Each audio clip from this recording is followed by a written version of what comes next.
right now you're consistently making more money for bonds or GOVs. As we saw with the affordable housing bond, 300 million, 500 million.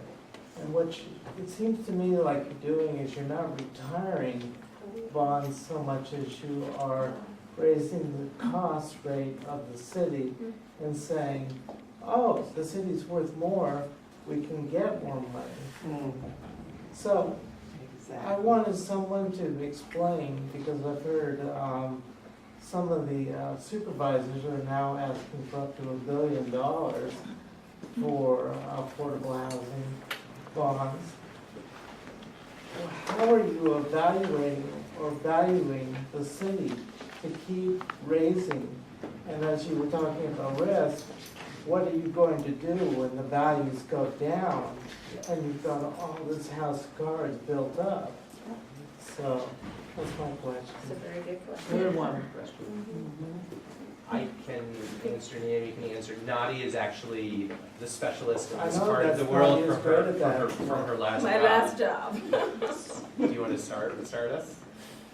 Or- Well, I think the way the model was created was to be able to add on debt as you pay them down. So they are structured efficiently, and they are amortized shorter compared to our counterparts that go 25, 30 years, because we do 20 years mostly.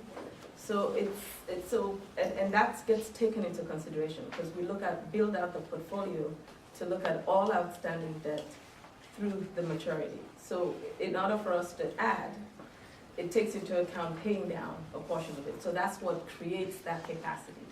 And as you know, we also talk about keeping the 2006 tax rate level, which we keep and maintain, and it's actively managed. And as we issue debt yearly, sometimes more than 2 times a year, to make sure we maintain and keep our contract and commitment we made to the voters. So it does build in an amortization schedule. We refund as frequently as possible when market conditions permit, because we have that policy that allows for refunding of bonds when rates are lower. So we actively manage the portfolio so as not to allow for that. And so lucky for us, we've been in a situation in the last 10 years where it's moved, but we also have very conservative assumptions in the model as well. So it doesn't have the robust, so we're constantly surprised with the new news, but we only look at it on a year-to-year basis, but it builds in. So it is based a lot on pay down. It's not Yes. just, oh, the city's worth more and more and more. Yeah. Okay. And Nadia will and Ben will say, okay, we're budgeting as if it's a 5% interest rate, and we'll get it at 3%, so that saves us money. And we're down, we are, as Naomi mentioned earlier, Three. we're AAA rated Yes. with Yeah, I 2 of know. the 3 rating agencies for the Yeah. first time in 40 years since we Right. lost it We when have Prop the 13 best passed. bond ratings. Yes. It's So amazing. that helps our rates Yeah, here it too. does.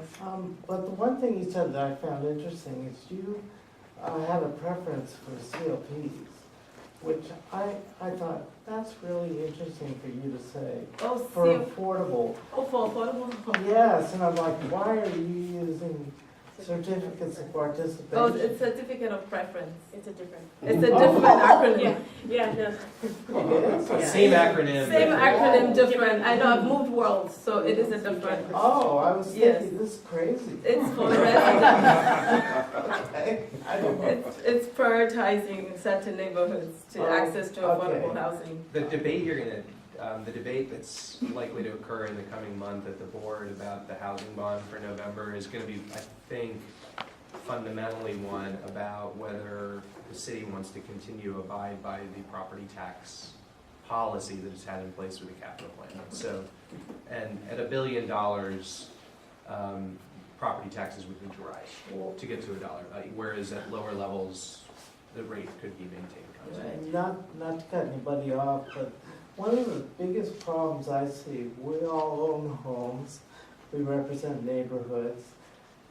There are some tenants here, we always back tenants when we can, but 2/3 of the city now are tenants, and a lot of them are likely to be gone in a couple of years.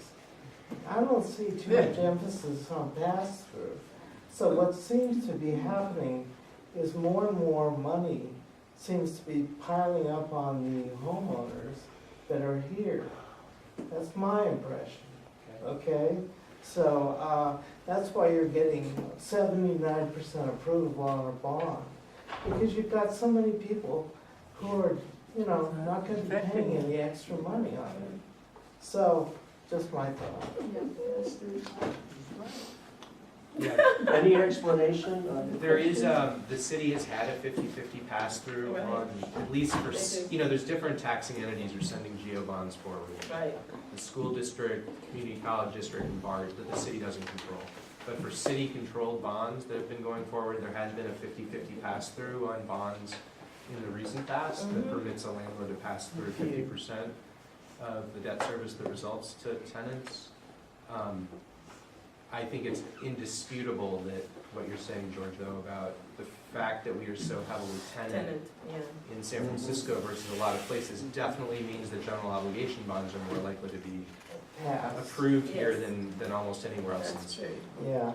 And Mr. Bowman, Yeah, on the 50/50 pass-through, I think that's basically a fiction. Thank you. Because if you're doing exactly what you're saying, you're retiring the bonds as you're issuing them, and the tax rate doesn't go up, there is no pass-through. And furthermore, if the bond measures were not approved, then basically the tax rates would go down. So, this is something that Amiano and the Apartment Association agreed to nearly 20 years ago, but I don't think 1 cent has ever gone to renters in the last 20 years. Am I wrong on that? I'd be happy to kind of show you some of the history of the pass-throughs. You actually have a dynamic occurring that kind of works in the other direction at the moment that is leading some tenant organizations to push back on GEOs. Because you're right, Mr. Bowman, the deal that Tom Amiano struck governed GEO bonds sold after, that went to the voters after that. And there was a long period of time where no GEO bonds went forward. And it's been in more recent ones. But the percentage of the bonds that are outstanding that have the pass-through provision versus the old ones that didn't, that are retiring, is increasing. So more of GEO bonds are being passed through now than they were before. And that's outstanding, yeah. In terms of what the bonds that are outstanding. It's a little counterintuitive, and we have looked at it a little bit lately. I'd be happy to share some info on it. Okay. With you. Yeah. Always And do you willing think to the hear other- something new. The other thing that makes people feel differently is that our bills combine both in Yes. the city college and the school district. And so although the city says we're not increasing your tax rate, if those other taxing entities come in, they can increase the tax rate. That's correct. They And don't we have the no same control over restrictions. that. Mhm. No.